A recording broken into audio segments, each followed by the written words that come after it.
Hoje a nossa conversa vai se dar ao lado de um dos personagens mais icônicos da história da indústria cearense. Durante um certo período foi presidente da Federação das Indústrias e nesse período em que ele foi presidente da Federação das Indústrias deu grande contribuição ao movimento jovem empresário por uma razão muito simples. Todas as reuniões, todos os encontros que aconteciam da AGE naquela época, que já se vão pouco mais de 20 anos, 25. Né? 25 anos passados, ele deu todo o suporte para que a AGE pudesse desenvolver suas atividades naquela época, ainda uma adolescente nada, ainda uma criança, não era? A AGE ainda era uma criança, nem adolescente era ainda. Eu estou falando de Jorge Parente, que tem uma história para contar para a gente e que é um dos mentores maiores da associação. Eu queria que vocês prestassem bem atenção ao que nós vamos bater um papo aqui com ele hoje. Meu amigo Jorge, tudo bem?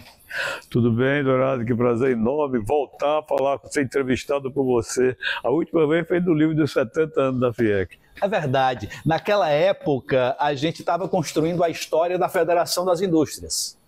E você, como ex-presidente da FIEC, tinha uma grande contribuição a dar. Eu queria que hoje essa história focasse no movimento jovem empresarial. Você que foi muito jovem, empresário muito jovem, começou muito cedo a sua carreira, mas que desde cedo tinha uma preocupação muito grande com contribuir com o desenvolvimento do Estado, e não apenas com o desenvolvimento das suas indústrias em particular, das indústrias que você participou, fosse como executivo ou depois como empresário.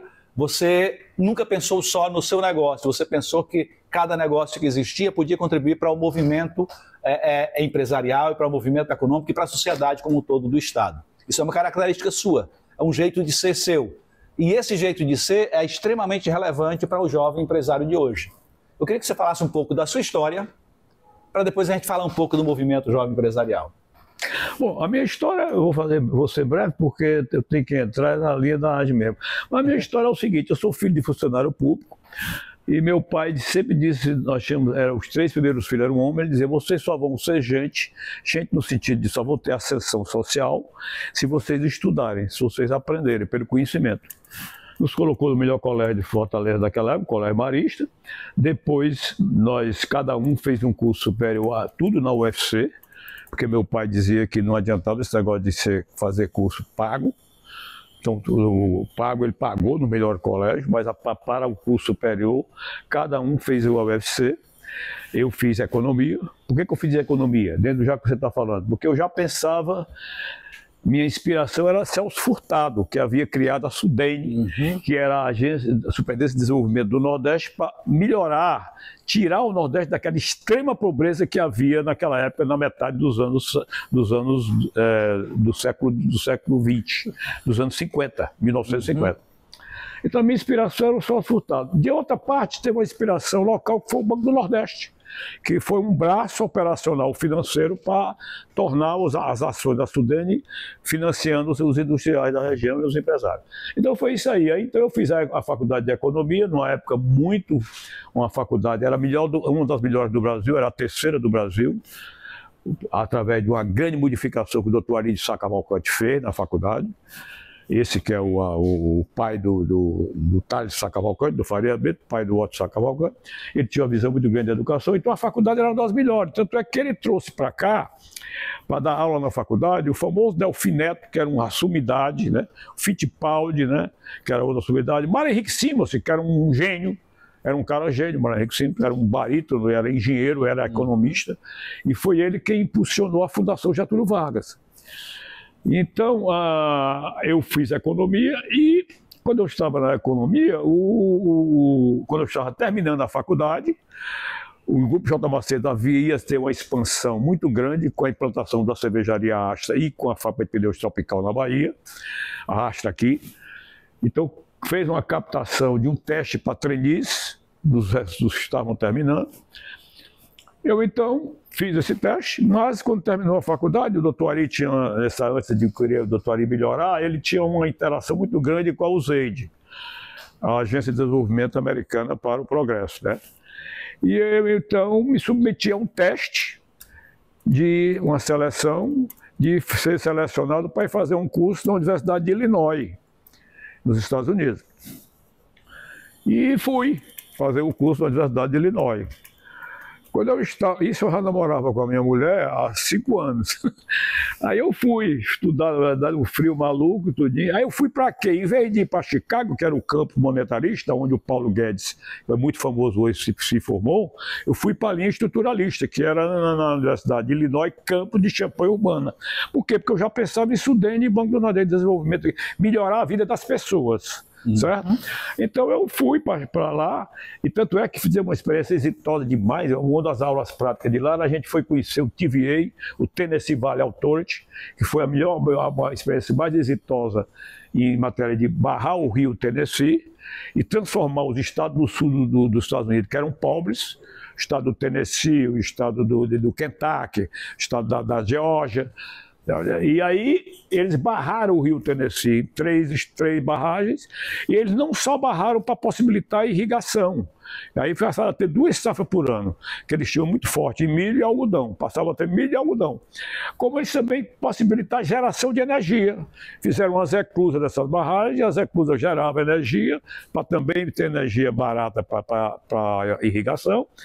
E além disso, o terceiro fator, através das reclusas, as barcas vinham pelo rio e escoavam a produção desses estados do sul do país, dos Estados Unidos, do Tennessee, de Kentucky, da Geórgia, até os portos da Flórida, da costa leste dos Estados Unidos, para escoar, quer dizer, que tornou mais barata a produção também. Então, isso foi uma geração de renda fantástica. Eu vi aquela experiência e achei uma coisa parecida com o que o Brasil precisava fazer, com a transposição do Rio São Francisco. Pois bem, mas quando eu estava lá, recebi a resposta de que havia sido selecionado por J. Macedo, nesse programa de trainee. Eu tinha selecionado 2, eu e um colega meu da faculdade, chamado José Ponchet. Aí nós viemos, quando chegamos aqui, fomos localizados, fizemos um estágio e fomos para a cervejaria Arte. Lá fizemos um trabalho muito grande, esse negócio de melhoria, por exemplo, por orientação, para a melhoria das pessoas. A gente chegou à conclusão, a fábrica dava refeição própria. Todos os funcionários trabalhavam. Ora, naquela época, a fábrica ficava no Papicum, onde hoje é o Rio Mar. O cara trabalhava lá no Mudumim, trabalhava na periferia, no Bom Jardim, pegava 2 ônibus para chegar lá. Então, para começar às 6 horas da manhã, ele saía de casa às 4 da manhã. Então, chegava em jejum. Mas a gente notou que o rendimento, a produtividade dos funcionários na parte da tarde era melhor do que de manhã. Por quê? Porque eles almoçavam na fábrica e já ficavam alimentados para a tarde. O que nós fizemos? Passamos por ideia também, a ideia também foi do ex-presidente do SIC também, o Amarílio Macedo, que nós dirigimos junto à cervejaria, de dar na entrada da fábrica um copo de leite para os funcionários. Mal sabia eu que eu ia ser industrial do leite nessa época. Então, para poder ficar alimentado, tomava um copo de leite. No relógio do ponto de manhã, tomava um copo de leite. Mas vamos para a Age.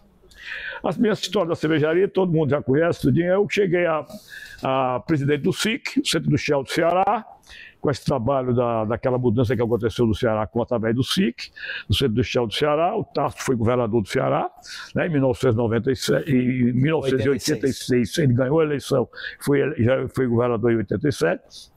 E então, havia o SIC foi que mudou essa forma de governar e ver a forma de governar e de como para trabalhar para a sociedade foi as ideias do SIC, com o Tasso Gereissati, que governou 3 vezes o Ceará. Aí, então eu participava do SIC, por convite do Amarílio Macedo, e aí acabei sendo presidente do SIC em 1996, escolhido pelo Adnilton Soares, que foi o meu antecessor no SIC. E aí foi aí quando eu comecei a conhecer os trabalhos da AGE. Eu fui eleito em dezembro de 1995, mas a AGE já existia desde 89, se eu não me engano. A AGE, se eu não me engano, foi fundada em 1989. Então eu já comecei a conviver com aqueles jovens que seriam o futuro.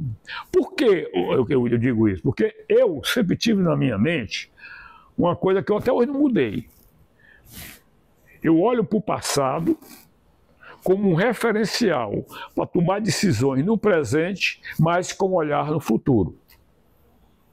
Perfeito. Tá certo? Então, esses jovens empresários da época, que eu já era presidente do Centro Industrial do Ceará, eles eram os jovens que tinham sido aqueles jovens do SIC, no final da década de 70, Tasso Gereissati, Amarílio Macedo, Assis Machado, enfim, aquele pessoal que fundou o SIC mesmo, que era um grupo bem, e tudo jovem empresário, com menos de 40 anos. Nenhum tinha mais de 40 anos.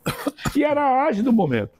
Como foi que surgiu a AGE? Aí eu comecei a conviver com eles. A AGE surgiu por uma inspiração do Demócrito Duma, que era o diretor-presidente do jornal O Povo. E ele, então, trouxe para cá um professor da USP chamado Kleber Aquino, que era um cearense, mas que tinha chegado a professor da USP, e ele seria um catalisador desses jovens, um sensibilizador dos jovens empresários, para que aquela mentalidade que o SIC havia feito na década de 70, que aquele pessoal do SIC já estava em tudo com mais de 50. Então precisava ter uma modernidade, uma juventude desse negócio. Aí foi estimulada a AGE. Imediatamente, o Fernando Cirino foi presidente da FIEC, me antecedeu, que na época era presidente do SIC, ele era presidente da FIEC, ele deu todo apoio a esse movimento da AGE, levou a AGE para dentro da FIEC também, Fernando Cirino, que ele foi eleito em 92, levou a AGE lá para dentro, e o professor Kleber Aquino era um tutor. Ele dizia que os jovens, eu me lembro bem, falando aí para os jovens de uma forma geral, mas eu queria especificamente dizer para a coordenação da AGE atual, eu estou vendo aqui o Tiago, estou vendo o meu grande coordenador, o Lucas Melo. Lucas, ele dizia na época que o Ceará, a Fortaleza, era uma cidade muito perigosa, e os jovens ficavam tentados a se divertir, porque o que é bom na vida? É o consumo, é a diversão. É o consumo, o dinheiro que você tem é dividido em duas coisas, consumo e poupança. O cara poupar é para investir. E, na verdade, o que gera riqueza é a poupança, que vai se traduzir em investimento. Uhum. O consumo é diversão, é lazer, é tudo. O que é bom? É você comprar uma roupa boa, comprar um sapato bom, é conviver com os amigos, para festa. Em Fortaleza tinha o Pirata de segunda-feira, festa de noite, segunda-feira de noite, quase inusitado. Terça tinha... A mais animada segunda-feira do mundo. Exatamente. Tinha a terça sem lei, tinha a quarta-feira do Clube do Vaqueiro, um negócio que existia aqui também. A quinta-feira aí surgiu esse Chique do Caranguejo, que hoje é todo mundo, no dia de quinta-feira em Fortaleza faz isso. A sexta-feira sextou, né? Porque o sábado já passava a ser um dia de... O resultado, o jovem era tentado a se divertir e a consumir, e não se preocupar em estudar e trabalhar para ser o essencial. Aí botar essa mentalidade no jovem do Ceará, do jovem de Fortaleza, no jovem empresariado de Fortaleza, que era a AGE de Fortaleza. Aí a AGE se desenvolveu, se tornou pessoa muito boa, eu me lembro bem a referência me lembro que o Carlos Fugita foi coordenador da AGE. O primeiro coordenador. Foi o primeiro, né? O Carlos Matos, né? Carlos Matos, que se tornou até deputado. Aí eu me lembro a Indira Guimarães, que foi a primeira coordenadora mulher, né? O Fred Pinho. Bom, aí chegando eu no SIC mesmo, o Fernando Cirino, presidente da FIEC, eu no SIC mesmo, comecei a conviver com eles, embora o SIC não era essa linha de apoiar, quem apoiava era a FIEC. Uhum. Aí eu, com o trabalho que eu fiz no SIC, consegui que o Fernando Cirino me lançasse candidato a presidente da FIEC. E eu fui presidente da FIEC em 99. Então a AGE já tinha 10 anos. Aquele apoio que o Fernando Cirino dava, eu resolvi dar com mais ênfase ainda, porque aquele pessoal era o futuro do Ceará. E eu entendia que ali, baseado na experiência do SIC, do pessoal do SIC, do Tasso Lessati, a Marília Macedo, Assis Machado, enfim, eu estou citando só esses três, porque eram os essenciais, mas o grande ideólogo era o Beni Veras, o senador Beni Veras.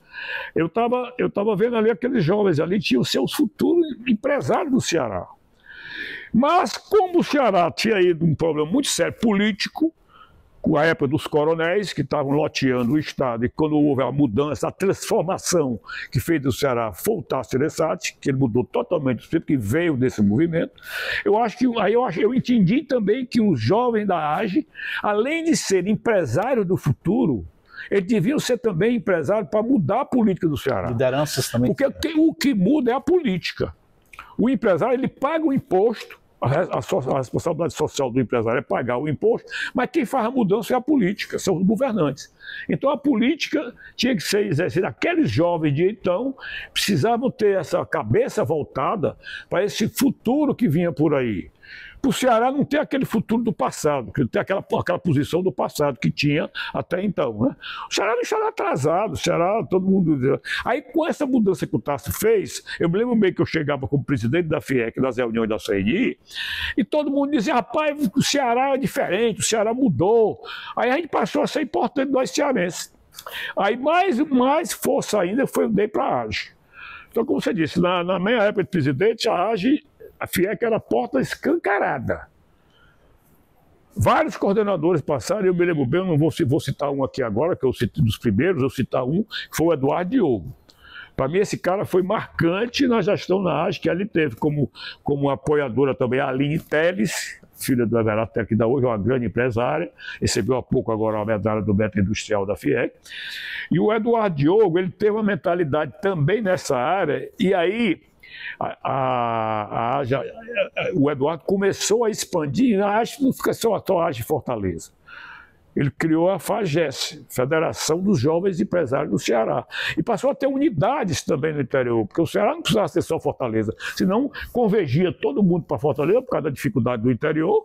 Né? O pessoal jovem ia vendo que os pais, a dificuldade que viviam no interior, migravam todo mundo para Fortaleza. Então nós precisávamos reter aqueles talentos do interior também no interior. E aí os filhos de fazendeiros, de empresários do agronegócio, de comerciantes do interior, né, passar para a gente estimular que eles também se radicassem, fizessem negócio no interior também. Aí foram criados, se eu não me engano, posso estar enganado, viu? Pode ser que seja, são sete que tinha a FAGES, tinha 7, né? 7 coordenações no interior, não era isso? Chegou já até isso. Mesmo bem que tinha, ó. Sobral. Eram as regiões polo. Região polo. Sobral, Juazeiro, Crato e Juazeiro, como via aquela disputa dos dois juntos. Tinha Limoeiro, tinha Crateúdo. Eu sei que tinha essa pulverização de AGE, disseminando o coisa da AGE no interior, né? Então foi um negócio espetacular. E eles realmente se implantaram. Aí o Eduardo Diogo não só satisfeito com isso, ele achou que devia criar a CONAGE, Confederação Nacional dos Jovens Empresários. O movimento de jovens empresários já estava também graçando nos outros estados. E foi criada a Confederação Nacional dos Jovens Empresários. E aí, lá na CNI, eu já estava lá como vice-presidente da CNI, nós abrimos as portas também, o Eduardo Diogo lá, como conhecido tudinho, ele abriu as portas da CNI, os presidentes de federações do Brasil todo passaram a estimular o movimento dos jovens empresários no Brasil. Enfim, nós demos esse apoio da AGE, graças a Deus é um movimento que ficou marcante, está fazendo 35 anos, certo? Eu acho que a gente tem que preservar essa entidade, e a AGE é uma coisa diferente. As entidades que existem hoje, que se faz referência, são as federações de indústria, né? Federação do Comércio, Federação da Agricultura e o sindicato. Esses movimentos são associativos das classes.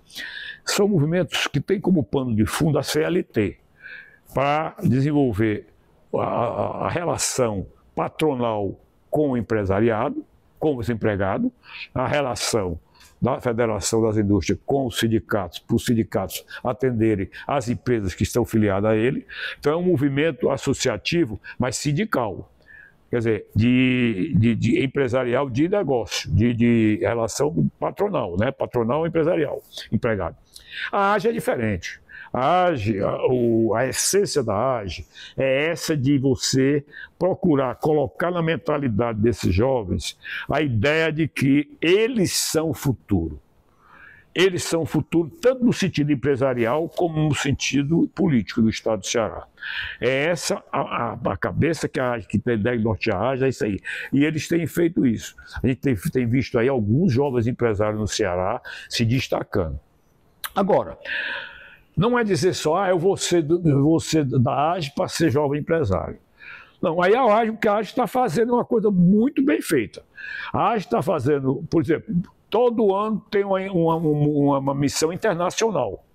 Porque o mundo hoje, o mundo é plano.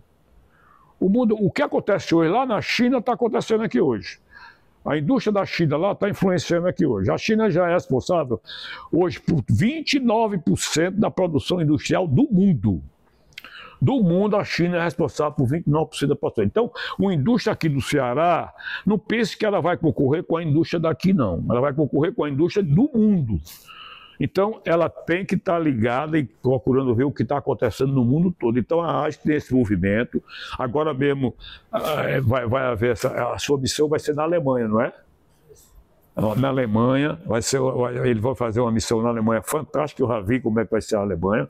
Vamos visitar várias empresas de ponta lá, a Mercedes, a Bosch, a BASF, não é isso? Então vai ser um negócio, isso é uma coisa espetacular que a gente está fazendo. Outra coisa, eu vi lá um programa que você vai fazer também agora, um programa de imersão. Os jovens vão ficar imersos, acho que é na Unifor, não é? Na Unifor, para escolher um locus adequado, a universidade. Porque a universidade tem que gerar conhecimentos, é para a sociedade. Não é para lá para os professores, muitas vezes antigamente, foi uma coisa que nós mudamos na FIEC também. Os professores daqui da Universidade Federal do Ceará e da UES, naquela época onde já era diferente, eles faziam o conhecimento para eles, faziam as pesquisas, colocavam nas prateleiras. Olha, a inovação tem que ser uma coisa que seja uma inovação para a empresa que está lançando a inovação, mas ela tem que ser percebida pelo consumidor. O consumidor tem que perceber que aquele produto ali que é uma inovação ou um serviço, aquilo está fazendo a diferença para ele, consumidor, para ele, cliente. Não é o dono do negócio que tem que dizer que é inovação, não. Isso aqui eu estou fazendo uma inovação. Não. Quem tem que perceber é o cliente. E o cliente tem que perceber muitas vezes, o industrial, o jovem empresário, ele pode fazer uma inovação e ele ser tolhido por questão de preço. Pode até pensar que se eu for fazer essa inovação aqui, vai ser cara. Mas, se essa inovação for percebida pelo consumidor e pelo cliente, ele vai comprar. Ele vai comprar e ele vai fazer o serviço. Porque é uma inovação que é uma mudança. Todo mundo gosta de mudança.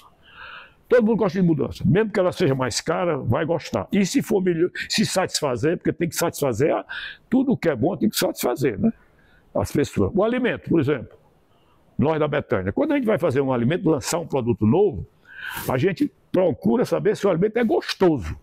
Falar em Betânia, nós temos na Betânia hoje um dirigente, o CEO nosso, é o Bruno Girão, que foi coordenador da AGE. Uhum. Então ele começou na AGE quando eu era presidente da FIEC. O Bruno foi coordenador da AGE quando eu era presidente da FIEC. Então o Bruno hoje é um senhor executivo. O Bruno é um dos melhores executivos de indústria de laticínio do Brasil, eu asseguro isso, que eu conheço. Uhum. Eu sou sócio da Betânia já há 35 anos, quase a idade da AGE. Quase não, a idade da AGE. Aí o Bruno Girão, ele é preparado. Por que o Bruno Girão é preparado? Porque ele é bom. Que aí o jovem, tanto o empresário, tem que fazer isso também. Tem que ter conhecimento. O empresário tem que ter conhecimento. Olha, na época que comecei do SIC, em 1995, os empresários fortes daqui eram J. Macedo, Edson Queiroz, Dias Branco e outros menos votados aí que tem aí na época, né, 95. Todo mundo dizia, porque o fulano de tal tem faro de negócio. Faro é para cachorro. Quem identifica as coisas com faro é cachorro. O empresário tem que ter conhecimento. Conhecimento. Hoje em dia, se o empresário não tiver conhecimento, ele não vai para frente. Você disse aí, agora, eu acho que me permita só interrompê-lo. Eu estou falando demais, né? Não é porque tá agora você depois você condensa, né? Pelo contrário. Lucas, eu só quero aproveitar o seu embalo e esse pensamento por uma razão simples. Quando a AGE surgiu, ela surgiu a partir, você falou bem claro, com bastante propriedade disso, a partir da idealização de dois personagens, que foi o Kleber Aquino e o Demócrito Duman. Eles diziam claramente isso. Vão para o mundo. Porque se vocês não forem para o mundo, aí vou esperar aqui um pouquinho aí, não tem problema nenhum não. Não. Viu? Ele dizia, vão para o mundo, porque se vocês não forem para o mundo, vocês não vão adquirir o conhecimento adequado para isso. Então ele tinha essa característica. Você citou um dos personagens, por exemplo, aí, que foi o Eduardo Diogo. O Eduardo Diogo, ele teve essa preocupação de ir para o mundo e tem hoje a preocupação de colocar os filhos no mundo. entendeu? Ele morou um tempo nos Estados Unidos, escreveu um livro nos Estados Unidos, ele publicou uma série de artigos nos Estados Unidos, criou uma revista agora internacional, ele foi morar lá, está levando os filhos para morar lá também, e essa preocupação de trazer conhecimento e conhecimento global é fundamental. O que é que faz? Você falou de outro, seu sócio lá, que é o Bruno Girão. O Bruno Girão. O que é que faz um jovem empresário se tornar um empresário de sucesso? Em primeiro lugar, como eu falei, eu estava falando, conhecimento. O que os pais do Bruno Girão fizeram? O Luiz Girão, que é o fundador da Betânia. O Luiz Girão mandou o Bruno estudar nos Estados Unidos, escolheu estudar em Boston, onde está o centro do conhecimento, onde está o MIT, onde está a Harvard. Isso. Né? Escolheu lá. Então o Bruno foi estudar lá. Estudou, se formou lá, voltou para cá. Quando ele voltou para cá, teve a feliz coincidência de nós recomprarmos a Betânia. A Betânia tinha sido vendida pelo Luiz Girão e por nós em 96, dezembro de 95, dezembro de 94, perdão. E aí, quando eu era presidente da FIEC, o presidente da Parmalat, que havia comprado a Betânia, me liga e diz: Jorge, eu vou fazer um downsize na Parmalat e vou ficar com uma fábrica no Nordeste. Não sei se fica com a do Ceará ou de Pernambuco. Eu digo: você vai ficar com a do Pernambuco, porque Pernambuco é o centro do Nordeste. Não venha me enganar. Aí eu convidei para ele vir aqui, para ele conhecer a fábrica daqui. Ele veio, todo dia ele já tinha vendido a fábrica do Ceará, que era a Betânia antiga, a CBL, Morada Nova, já tinha vendido para um chinês que era o dono desse leite LG, que hoje ele é da Lactalis. Aí o chinês era uma fábrica no Rio Grande do Sul, o chinês queria entrar no Nordeste e sabia que ele entrando pelo Ceará e com a capilaridade que a Betânia teria, ele queria ganhar mercado, certo? Aí eu fui lá a São Paulo, falei com o Luiz Girão, chamei o Luiz Girão. Luiz, rapaz, Luizinho, eu era presidente da FIEC, chamei de Luizinho. O Bruno estava nos Estados Unidos.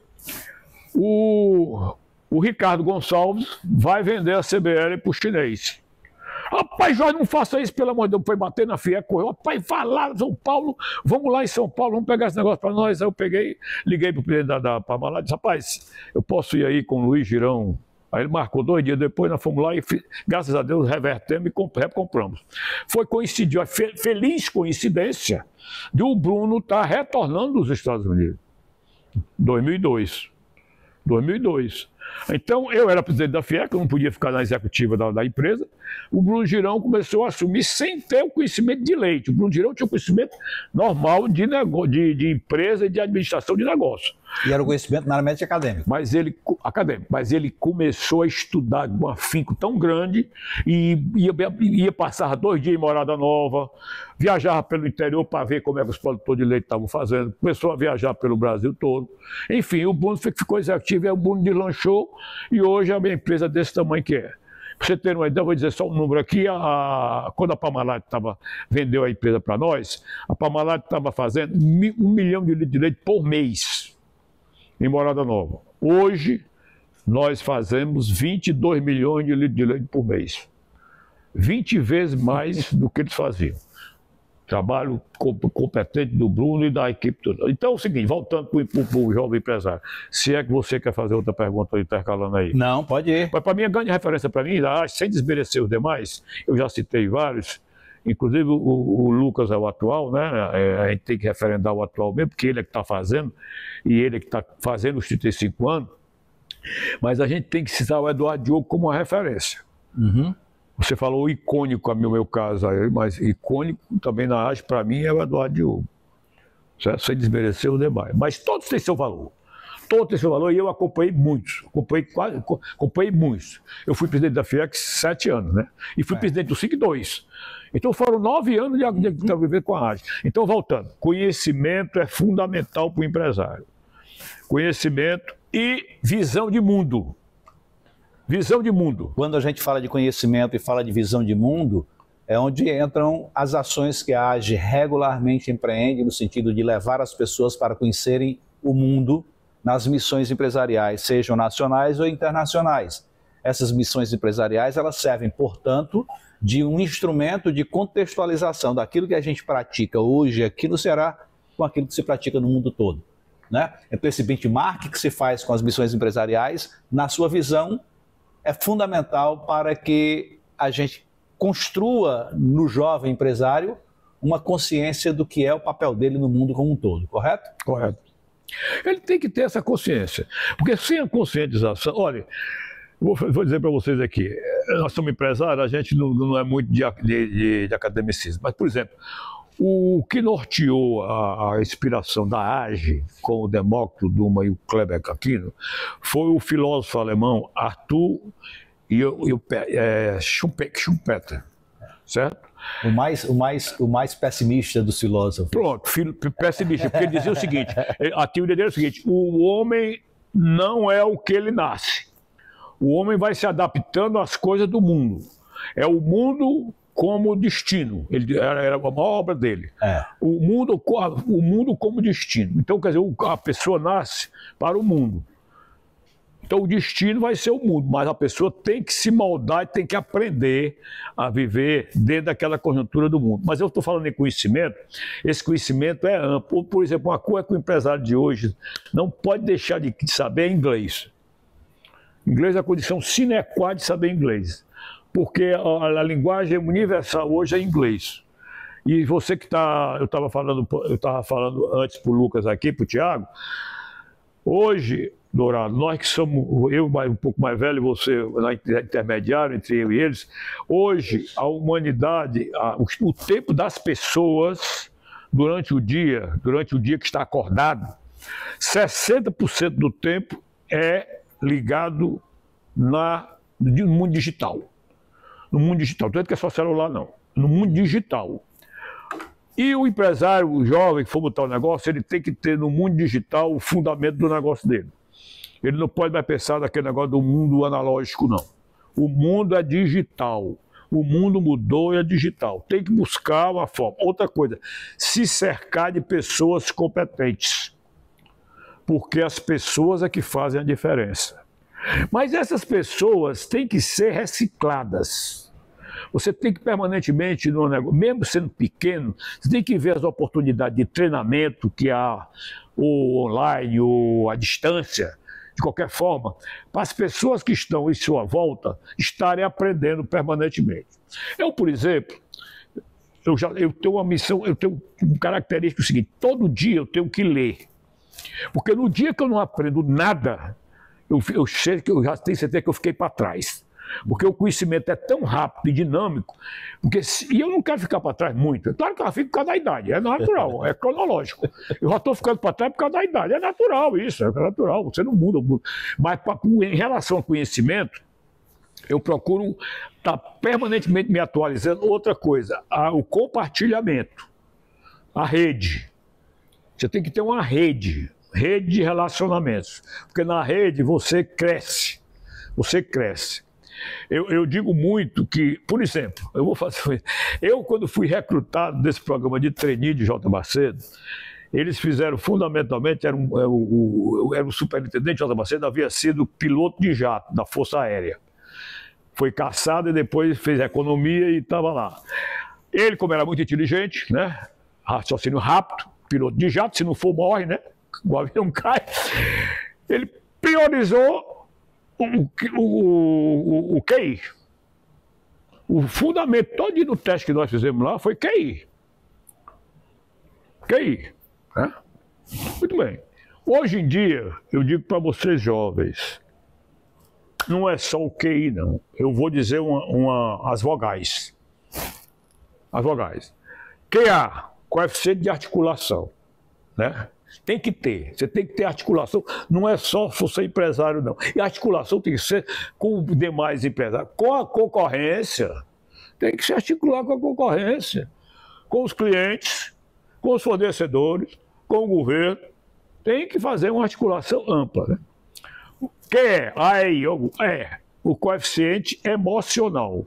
Se você não se controlar, não tiver o controle de si, como diz o nosso filósofo lá, né, que você é moldado, você também não vai em frente. Porque outra coisa, quando for tomar uma decisão, não tomar afobado, nem tomar com raiva. deixa para todo mundo tem raiva. Agora dizer que eu não tenho raiva, tem raiva, todo mundo tem raiva, é natural do ser humano.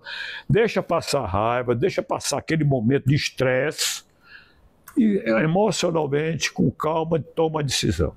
Então, o coeficiente de articulação, o coeficiente emocional, o QI, coeficiente de inteligência, esse, e tem o QO. Aí, ó, depois eu chego no U. O O é o coeficiente de organização. De organização. Se você não for organizado, olha, a coisa mais fácil do mundo é você ganhar peso. A coisa mais difícil é perder peso. Ganhar dinheiro e perder peso são completamente inversamente proporcionais. A coisa mais difícil é ganhar dinheiro. Mas tem uma coisa, gastar dinheiro é a coisa mais fácil do mundo. E perder dinheiro. É só você afrouxar, até pela janela o vento leva o dinheiro. Então, é o coeficiente de organização. Tem que se organizar. E para isso você tem que usar toda a instrumentação que você tem de informática, de tal, de QI, de TI, etc. TI, aliás, da QI, de TI. Só para terminar, o QU, coeficiente de universalização. É aquilo que a gente falou das missões que vocês fazem. Tem que ser universal. Você vai numa viagem dessa, você vai conviver com o empresário lá da Alemanha e vai fazer uma rede com ele. E vai fazer uma rede com ele, vai se entender com ele, tudinho, vai passar a fazer vai se ter um e-mail, uma coisa toda. E você passa a ter uma relação de uma pessoa que você vai se comunicar, que traz um arejamento para a sua mente, né, de uma coisa, de uma sociedade diferente. Embora o mundo todo hoje seja único, mas cada sociedade tem sua particularidade. Então essas missões de vocês internacionais são fundamentais para esse coeficiente de universalização. Vocês perceberam que a gente acabou de receber uma lição que a gente vai guardar, né? Uma lição muito simples que ele acabou de dizer e é uma teoria que a gente vai guardar para a gente para não esquecer. Tá ok? Tá onde? Tá no alfabeto normal. Nas vogais. Nas vogais do nosso alfabeto, né? Que nós precisamos para ser capazes, para ser competentes, para conseguir conquistar o mundo e mudar esse mundo que a gente quer conquistar, a gente tem que ter uma boa articulação, capacidade de interagir e se integrar com os outros. A gente tem que ter uma capacidade emocional de saber absorver as emoções do ambiente em que a gente está a nosso favor. Isso. Né? A gente precisa ter um consciente de inteligência que nos permita raciocinar rápido e tomar decisões com consciência. A gente precisa ter um coeficiente de organização que faça com que a gente consiga construir os nossos negócios de uma maneira sustentável, de uma maneira duradoura, que suporte as adversidades do dia a dia. E a gente tem que ter uma consciência universal, uma consciência de mundo que nos permita fazer com que os nossos negócios caibam aqui, ali e acolá. Cara, isso é genial. Fiquei encantado com o que a gente acabou de absorver. Você teria, meu amigo Lucas, alguma pergunta a mais a fazer para o nosso genial colega aqui? Genial! Rapaz, eu queria saber onde é que ele aprendeu essa teoria. Ô, Lucas, eu quer saber de uma coisa? Sem ser pernóstico, essa teoria é minha. Só que ela não estava registrada e a partir de agora ela está registrada em livro. Você sabe como foi? Foi vivenciando a prática, porque eu me lembrei desse negócio. Rapaz, me diga uma coisa, nem todo mundo tem inteligência. Aliás, é variável, coeficiente de inteligência. Tem inteligência superior lá em cima, que é o cara supra-sumo, tem o superior à média, tem o médio ao superior, que é menor, e tem o inteligência inferior. Isso é natural. Mas é o seguinte, aí por que esse teste foi de inteligência? Para eu entrar em J. Macedo. Se eu tinha conhecimento, eu era um dos melhores alunos da faculdade. Eu tinha ido selecionado para fazer um curso de pós-graduação numa universidade americana. Uma seleção que foi nacional. Por que não foi o conhecimento do teste, tá certo? Agora, a articulação eu aprendi depois. Esse é fundamental, é um dos mais. Você não pode, eu não colocaria nenhum acima do outro, viu, Dourado? Para mim, eles se completam. Eles se completam. Essa teoria do peso foi minha também, do ganhar peso e ganhar dinheiro. Por quê que eu quis dizer isso aí? Porque eu, quando trabalhava na cervejaria, Eu tinha que tomar cerveja todo dia, porque a gente recebia convidado todo dia para o almoço. Aí, se eu não tomasse a cerveja, iam dizer que a cerveja não prestava. Tinha que dar prova, né? Isso, a cerveja engorda. Eu engordei 9 quilos, eu tenho 1,66 m. Aliás, eu tinha 1,68 m, já perdi 2 centímetros. Não, é mesmo, é natural, a gente perde. Então, quer dizer, a gente perde não é só o conhecimento, não é só a vivacidade, não é que não, o conhecimento é uma coisa que não se perde. Mas Dourado, vai ficando mais difícil a gente reter o novo conhecimento. Muda. Agora, o volume que a gente consegue reter é diferente. Isso eu procuro reter. Isso percebe, percorre a gente, leva a gente pro resto da vida. Aí... Daí porque a gente está aqui ouvindo ele.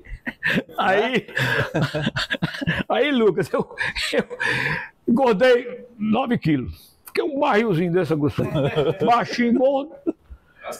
Aí eu digo, poxa vida, eu não posso ser gordo assim não. E eu não podia mudar de emprego, e podia continuar tomando cerveja. Eu resolvi fazer o seguinte, eu resolvi cortar, como a cerveja é um carboidrato, dizem até que é o pão líquido, eu cortei arroz, feijão, macarrão, doce e açúcar. E manteve a cerveja. Hein? E manteve a cerveja. Claro, tinha que ser, porque era obrigação. Era obrigação. E passei também a caminhar todo dia, né? Caminhar todo dia. Hoje eu caminho 6 quilômetros todo dia, em 1h05. Aí, comecei a perder peso desse jeito. E aí, no almoço, tomava cerveja, que é o carboidrato, e comia a carne ou o peixe. Sobremesa, passa. Não queria nem ver. E até hoje não como sobremesa. Criei esse hábito. Café, tomo sem açúcar. Aprendi com os alemães da Brahma. Rapaz, era horrível no começo, mas depois que você se acostuma, café sem açúcar é muito melhor do que o café. Bom, mas só para terminar, para fechar, se vocês já estão cansados também, uma coisa que o Tiago falou aqui, uma palavra importante, que é a sustentabilidade. A gente é levado a querer ganhar o dinheiro para si do nosso negócio, mas a gente tem que olhar o que está em redor e o futuro. Como eu falei, tomar decisão no passado, ou olhar o passado para tomar decisão no presente com olhar no futuro. Essa questão da sustentabilidade ela é muito importante, porque se o mundo não mudar, você vê o seguinte, eles falam muito lá na Europa de o Brasil está destruindo as florestas. Eles já destruíram tudo de lá. Agora o Brasil está 20% só. Na Amazônia, por exemplo, para você fazer uma atividade produtiva, só pode ocupar 20%. O resto tem que preservar. E tem que preservar mesmo. Então, quer dizer, a sustentabilidade é uma coisa importantíssima, porque você está garantindo as próximas gerações. Seus filhos, os filhos de vocês. Eu já tenho neto. Meus netos, se a gente não se preocupar com isso, por exemplo, a Ovoar, que é a nossa empresa hoje, a gente está gastando quase 3 milhões de reais numa estação de tratamento e tudo, a parte de reuso de água e tudo na nossa fábrica de Morada Nova, para a gente realmente, a questão da sustentabilidade, a gente não jogar a água que foi usada no processo de leite industrial, não jogar numa lagoa que tinha lá, e de fato, se você jogasse sem ser tratado, era poluído, né? Então a sustentabilidade é fundamental. Eu acho isso essencial para você pensar na sustentabilidade. O seu negócio tem que ser sustentável, até porque o consumidor hoje está começando a enxergar a empresa sustentável. As oportunidades aparecem a toda hora, porque o mundo está mudando de uma forma muito rápida. E você tem que descobrir essas oportunidades que estão surgindo, por exemplo, na área de TI, né, de comunicação. Toda hora está surgindo nova oportunidade. É uma área onde eu vejo, por exemplo, os professores universitários, eles têm uma visão de passado. Eu, quando era presidente do SIC, eu trouxe o professor Roberto Campos para lançar o livro dele, Lanterna de Popa aqui. O avô desse ministro, esse presidente do Banco Central, Roberto Campos, foi ministro do Planejamento. O nome do livro dele era Lanterna de Popa. Sabe por quê? No Brasil, e o governo do Brasil é assim, ainda hoje é assim, eles, em vez de o farol ser apontado para o futuro, para frente, é lanterna de popa. Eles olham para o passado. Os bancos, quando vão fazer o financiamento para o seu negócio, em vez de ver que você está lançando um negócio que vai ser um negócio de futuro, ele quer a garantia. Qual é a garantia que você está dando aqui? Qual é a marca que você tem aqui? Qual é o terreno que você está dando aqui? Rapaz, o cara tem que estar garantido do negócio em si, o que aquele negócio vai gerar de recursos. Então, isso é uma mudança que tem que ter. Agora, você tem que ter uma percepção A percepção é fundamental. E está olhando o que está acontecendo no mundo todo. O que está sendo de surgido no mundo afora e que não chegou aqui ainda? Ou aqui mesmo, o que está chegando? Agora, por exemplo, aqui no Ceará, o que falou em governo. O governo tem que ser indutor do desenvolvimento. O governo do Ceará, atrás ainda com o Tasso, fez uma indução do desenvolvimento forte com a indústria de calçado, que era intensiva de mão de obra, e a indústria têxtil. Tá certo? Foi um período espetacular, deu incentivo, foi espetacular. Mas hoje, essa indústria de calçado e a indústria têxtil está toda competindo com o chinês. Eu acabei de falar para vocês, olha, o número é esse. A China está com 29% da produção industrial do mundo. Do mundo, a China está. Aí você olha, aí você diz, a China vai ser a maior economia do mundo? Não vai ser. Os Estados Unidos não vão deixar de ser. Sabe por quê? Se a gente olhar, respondendo a tua pergunta objetivamente, se a gente olhar quais são as maiores empresas mais valiosas do mundo, quais são? A Apple, a Nvidia, a Microsoft, a Amazon, né? Tá entendendo? Aí esse cara da Tesla aí, para não dizer que é só informática, tá, essa Tesla aí, tá certo? Então, mas quer dizer... Tecnologia também. Tecnologia. Então, quer dizer, a China não vai passar nunca os Estados Unidos. A Nvidia hoje parece que está competindo para ser a maior do que a Apple. Quer dizer, quais são essas empresas que eu falei, são da onde, todinhas? Todas dos Estados Unidos. Todos os Estados Unidos. Agora, eu vou dizer uma coisa para vocês também que eu aprendi quando eu era presidente do SIC, é que eu me lembrei do negócio da AGE. Eu era presidente do SIC, Fernando Cirino, presidente da FEC, o presidente Armando Monteiro, neto da CNI, que é um pernambucano, ele resolveu fazer uma missão na Índia. Na Índia, em 1996. 96, faz mais de 25 anos. Aí eu disse, Fernando Cirino, eu topo ir. Eu quero ir também. Aí fui na missão. Sabe por que nós aprendemos na China, em 1996? Na Índia. Desculpa, na Índia, em 1996. A China nem era essa balaia toda ainda que é hoje. Em 96 ela nem era. A Índia começou a descobrir que ela poderia ter aquele contexto. E a Índia hoje está disputando, vocês sabem disso. A Índia está disputando hoje, no mundo todo.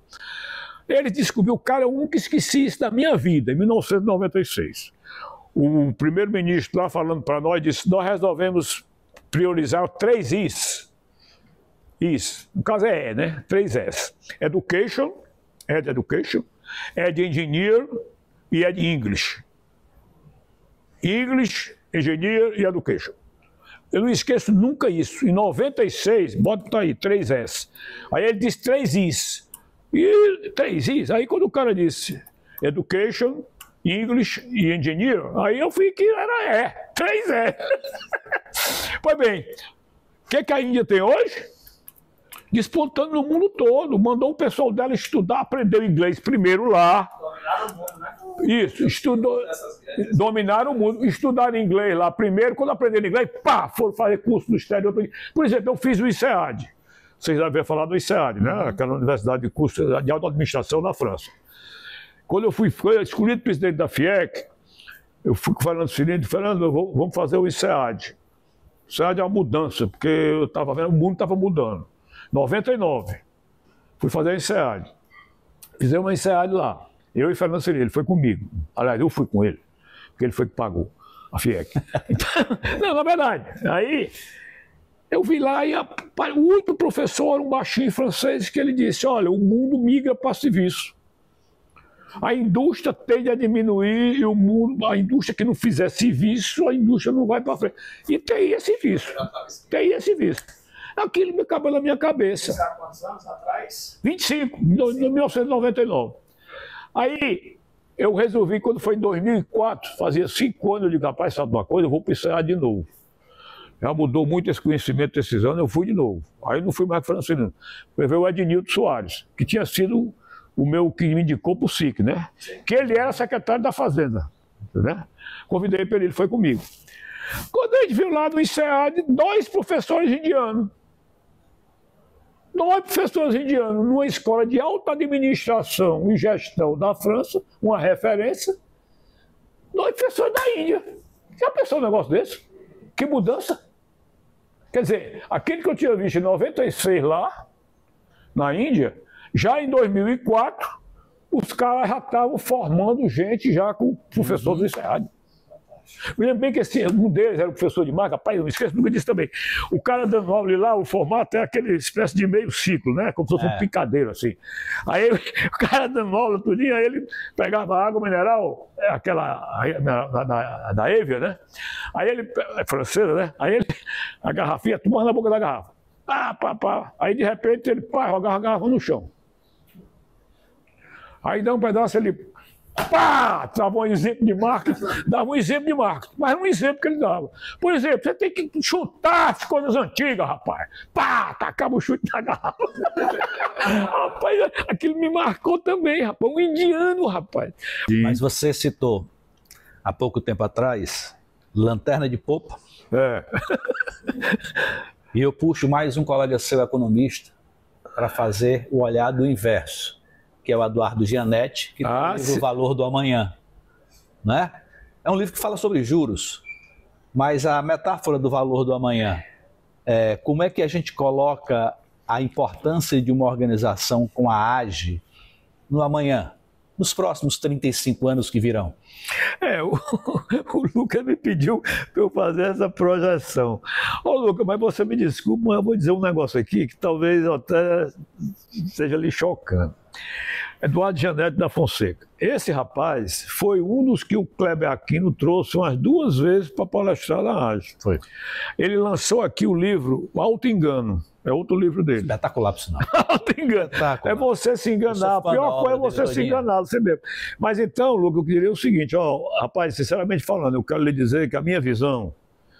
Você diz, o Jorge está com essa visão porque o Jorge já tem 79 anos, o Jorge já não tem muito tempo de vida. Mas eu acho o seguinte, viu, Lucas, que o mundo está mudando de uma rapidez tão grande. As coisas que hoje são válidas, amanhã não são mais, certo?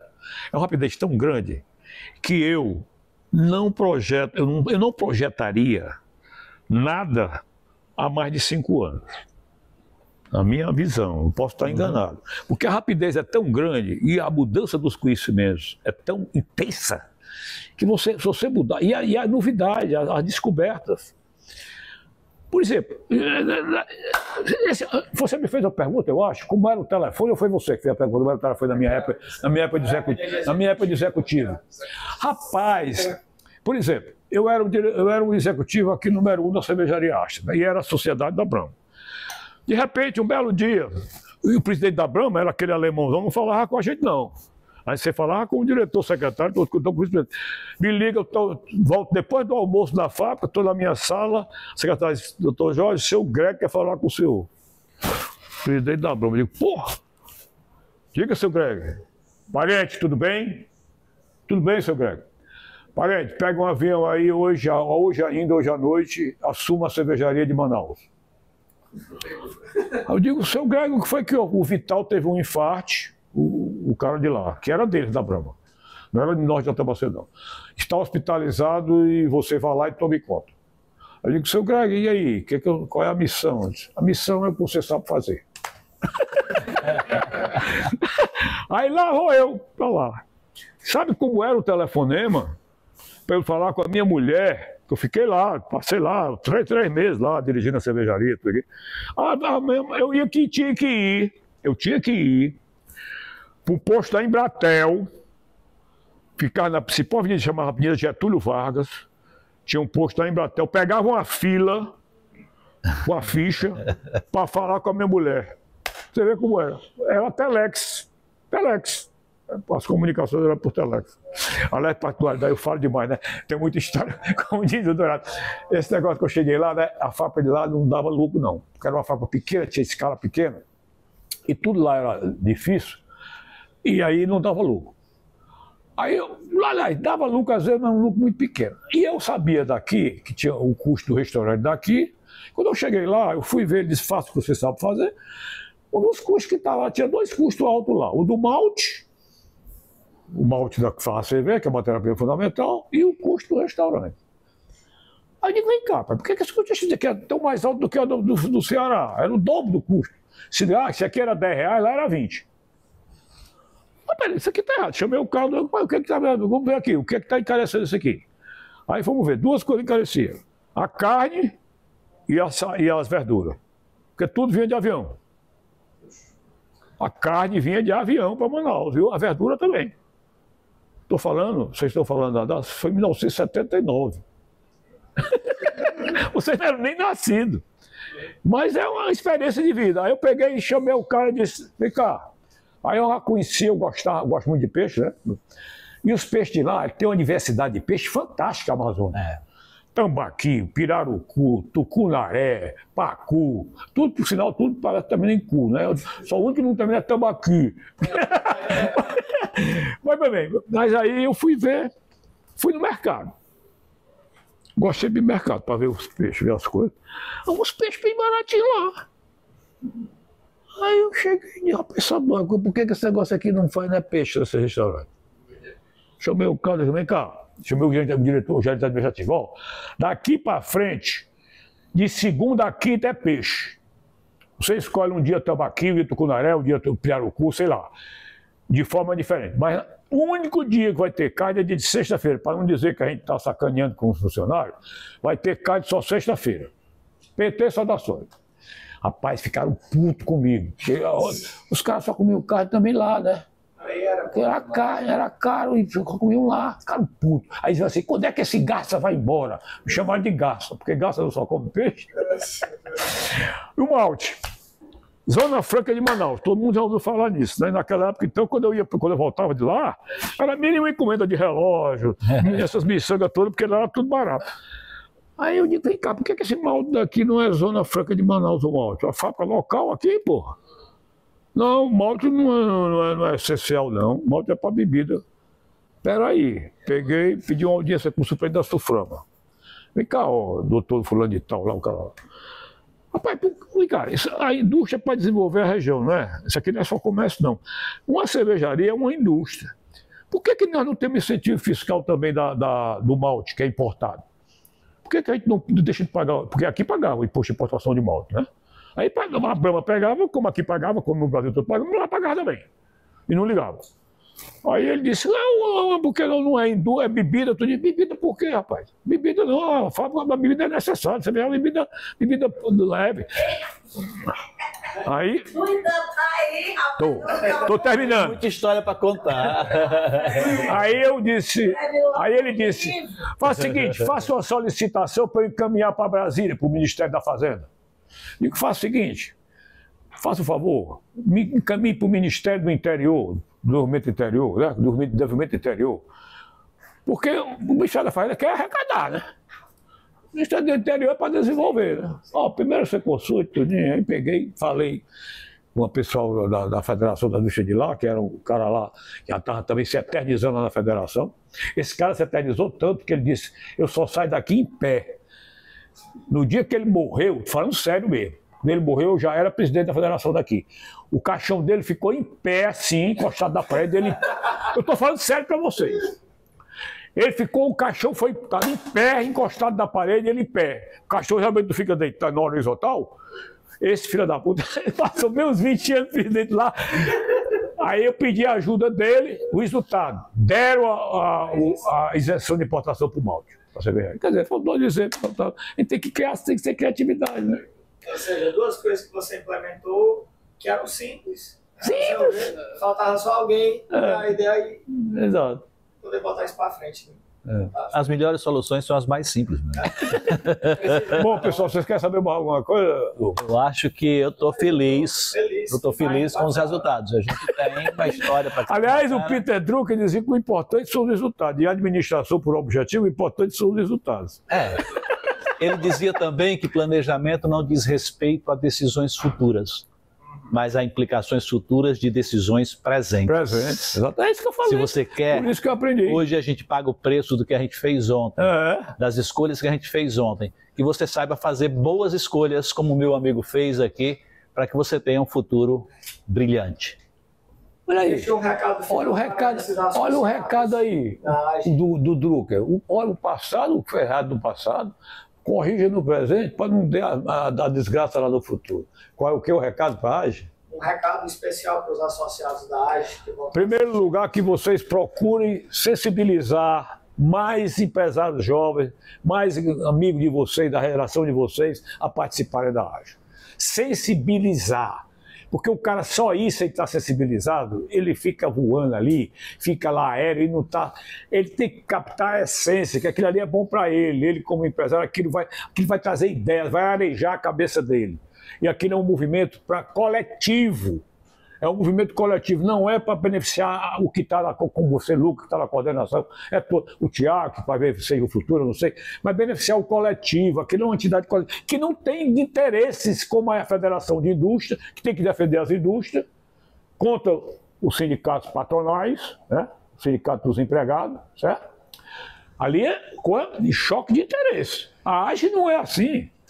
A essência da AGE é formar uma geração preparada para o futuro do nosso Estado. No caso do que do Ceará, nós somos o Ceará, tanto o futuro empresarial, porque quem paga imposto somos nós. O governo só faz gastar. E gasta mal, né? O governo tem que fazer educação, saúde e segurança. É o que ele tem que fazer. Ele não faz porra nenhuma disso aqui. Aqui está uma droga, aqui no Ceará, essas três coisas. Estou falando de governador atual e nada não. Estou falando do governo como um todo. Outra coisa, esse negócio da lanterna de polpa. Eles estão vendo aí a confusão que está dando. O dólar subindo aí, o Brasil caindo de inflação, porque está aumentando o déficit todo dia. Na sua casa, você não pode gastar mais do que o que ganha. Nem ninguém pode gastar, a pessoa física mesmo não pode gastar mais do que ganha. Só pena do céu andar com as calças rasgadas, porque não tem mais dinheiro para comprar calça, né? Andar com o sapato furado no fundo, né? no solado. Você não pode gastar mais do que o que ganha. Porque o útil é a poupança. Porque a poupança vai se transformar em investimento. A poupança do empresário, que eu quero dizer, é o seguinte: sobrou dinheiro no caixa, administrar o caixa, pronto, uma lição. Administrar o caixa todo dia da sua empresa. Todo dia. Então, acontece que um dia pode pagar mais do que recebeu, porque você comprou uma matéria-prima. Mas sempre tem a administração do caixa e você sempre tem na sobra do mês sobrar. A administração do caixa é fundamental. E deixar sobrar no caixa, para quê? Para você reinvestir. Porque se você não reinvestir, você perde a competitividade. Porque vai ficando atrasado, vai ficando obsoleto. E para ter competitividade, tem que fazer investimento tecnológico. E investimento nas pessoas. Fazer curso e as pessoas se formarem, estar arejadas. Não tem medo, viu, Lucas? Não precisa nem ter medo de que um funcionário seu, a empresa vai crescendo, que aquele funcionário vai melhorando de vida, que ele depois vai saber mais do que você mesmo. Não tenha medo disso, não. Não tenha medo disso, não. Se ele souber mais do que você e chegar num ponto que você não possa pagar ele vai para outro canto, mas vai servir a coletividade. Vai ser executivo. Né? Ou então vai ser empresário também. Mas você vai buscar outro, vai preparar. Ah, sim, preparar sucessores, viu?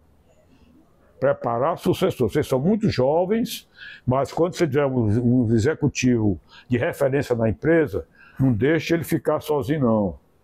Já, se ele estiver começando a despontar tudinho, coloque logo um traineezinho lá perto dele, tudinho, para ir aprendendo também, porque sucessor é fundamental. O segredo da felicidade é a eterna vigilância.